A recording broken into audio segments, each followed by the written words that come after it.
bonjour. Nous allons ici fait une révision de ce que nous avons présenté en termes de solfège, mais surtout en termes de partition. Il était question pour nous de présenter et de monter déjà les portées. Nous avons vu ici la portée en clé de sol. Nous avons vu ici la portée en clé de fa. Et nous disions que la portée en clé de sol donne son nom à la deuxième ligne, celle en vert. Donc cette ligne va porter le nom de la clé qui est sol. Et ici, dans la portée en clé de fa, la quatrième ligne va porter le nom de la clé de fa. C'est pour ça que vous aurez fa sur votre quatrième ligne. Nous avions présenté le do médium. Nous avons dit que le do médium est le do qui sépare la portée en clé de sol de celle de la clé de fa. Pour revenir au piano, nous avions indiqué que la note de do médium se trouve à peu près au milieu du piano. Donc c'est cette note.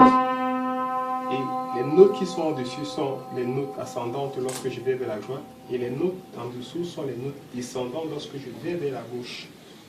Il en est de même dans notre schéma où nous avons les notes qui sont montantes et descendantes. Il est rappelé ici que la main droite joue les notes en clé de sol et la main gauche joue les notes en clé de fa. Nous avons donc repéré dans notre partition le do, le sol et le fa. À partir de ces trois références, nous pourrons retrouver toutes les autres notes, ainsi que nous les avons vues déjà jusqu'ici.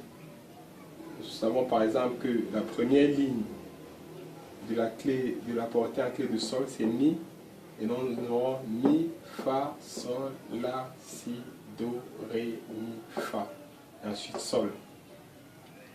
Ici donc nous aurons, en partant de fa, nous aurons fa, mi, ré, do, si, la, sol. Donc nous aurons sol ici, sol, la, si, do, ré, mi, fa, sol, la.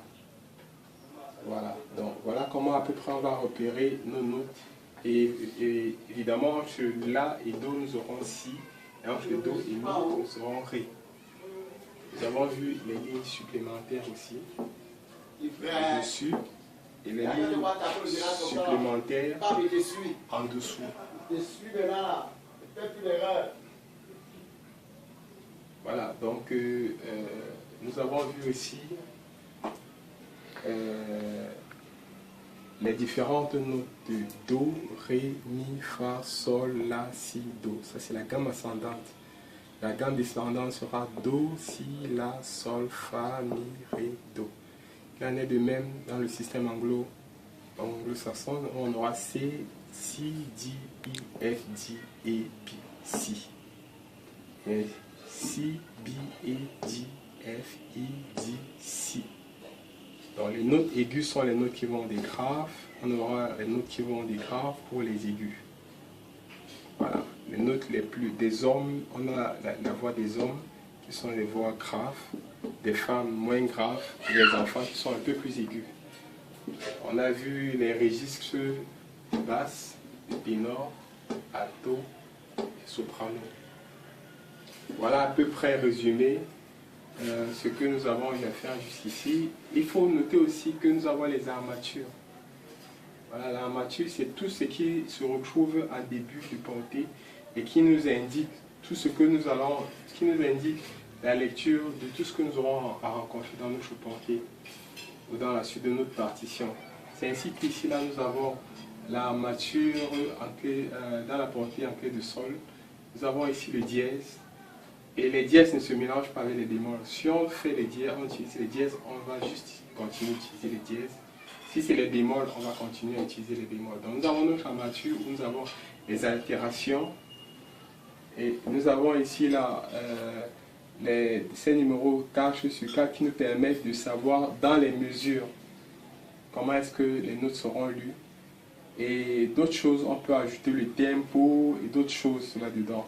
mais en ramasser tout de suite. Voilà déjà à peu près, comme vous remarquez aussi ici les bémols, voilà à peu près ce que nous avons pour simplifier l'idée générale qu'on va se faire d'une partition.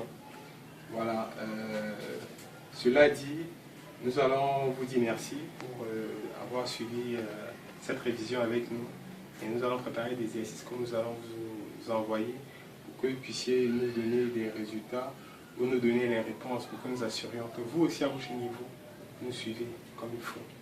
Nous vous disons merci et nous vous disons à la prochaine.